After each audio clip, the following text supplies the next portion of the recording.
Hello and welcome to the best move. Today I prepared an Onitama match for you, which was played between F-Hanker and Malicious Genius. F-Hanker is the top 1 player in Onitama of all time on boardgamearena.com, and Malicious Genius is also a pretty good player. This is a match from the grand final of the amazing Onitama Championship second Journey to the Temple, which was a single elimination tournament.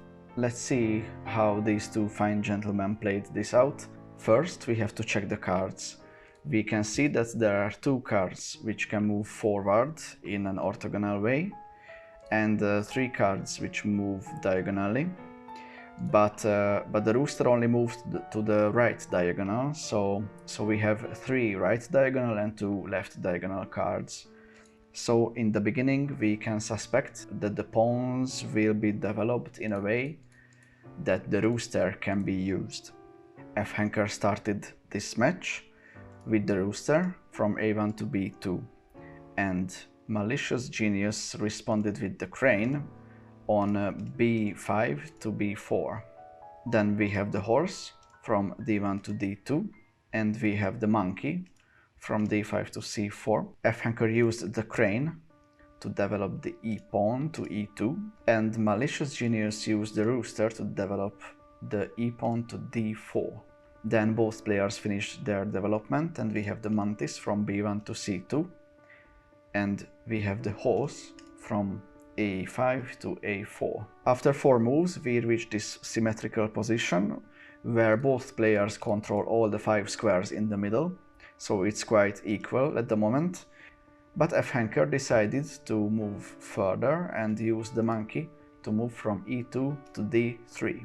And this is a critical position in the game, because in this position Malicious Genius has to make the best move which is available, and unfortunately he didn't. He took this pawn twice. As you can see, this pawn is attacked 2 times and it is being defended 2 times. But once we remove these pawns from the board, we stay with this very strong D3 pawn, and that won't help Malicious Genius's plans, because the white master can easily march forward and win the game.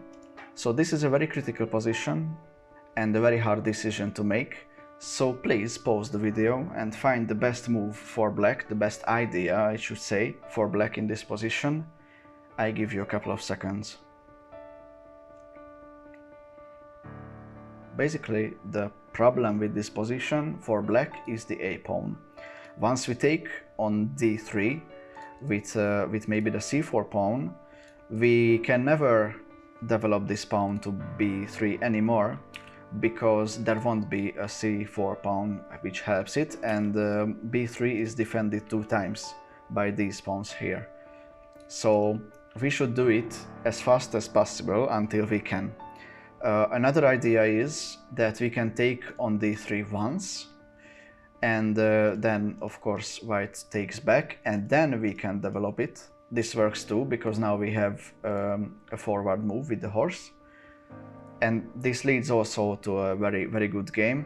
And actually every simplification we have here leads to a somewhat equal position. For example, we can have something like this. Also, we have to keep defending both pawns. So after maybe he takes something, it doesn't really matter, we reach to this position, and this is quite equal. We still have 1 pawn here and here. This is a symmetrical position, and black has chances. Of course, white still has the tempo advantage because he can march forward, but we can also march forward, so this can lead to anywhere. There are many lines from here. We have to calculate a lot. But this position is really not clear, in my eyes at least. So let's go back to move 4. Here we had D3 on the board, and I say that the best move in the position is to move to B3. He took with the Mantis from C4, and we have a trade here with the Horse, and then with the Crane, and then with the Mantis again. So F-Hanker keeps the Rooster. It is very helpful. So for example, he can move this pawn back to C3 if it is needed, or he can start developing the master to D2 if needed, he has many options with this Rooster card. This is already a winning position for white, because white has all the space on the D and E files. Malicious Genius tried to attack this D3 pawn with this horse move to C4.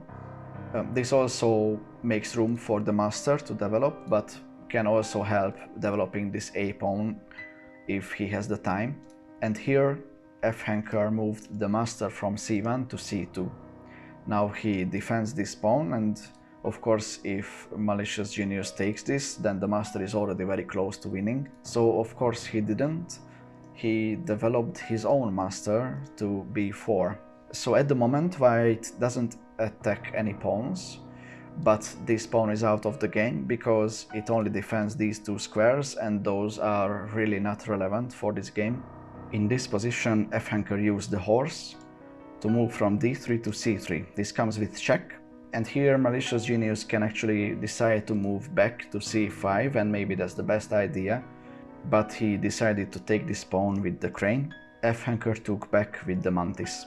This move doesn't come with a check, but still Malicious Genius has to move something, and all these squares are covered by the crane and the Rooster. So he moved to A3, maybe with the idea that maybe he can win the game like this, but that doesn't help. F-Hanker just moved to D3, and this pawn holds B2 actually with both cards, so moving there is not possible. He tried to move to A2, but he is not in time, because here we have the crane to D4, and next move white wins the game. Malicious Genius moved with the Mantis from A2 to B1, but F-Hanker won the game on D4. So this game was a prime example of positional play by F-Hanker. He had this amazing D3 move in the beginning, and Malicious Genius didn't find this B3 idea. Of course white had the advantage from the beginning, the tempo advantage, and once all the pawns are traded, the tempo means a lot. But still, maybe black could have put up a bit more resistance if he finds this B3 idea. So that was the game. I hope you enjoyed this analysis, and I prepared the final results of this tournament for you, at least the top 8 players, so we can see that F-Hanker won the tournament, Malicious Genius became second, and the two semi-finalists were Mjölnir 99 and myself, Zeneszerző, and the 4 quarter-finalists were Calvino, Kaiswap, Sammy Frexit and Hamdi Braille. I'm sorry if I pronounced it wrong, I really have no idea how to pronounce it. So that was the video, thank you very much for watching. If you like this content, please subscribe below, and you can check out my 2 previous videos here. See you in the next video. Goodbye.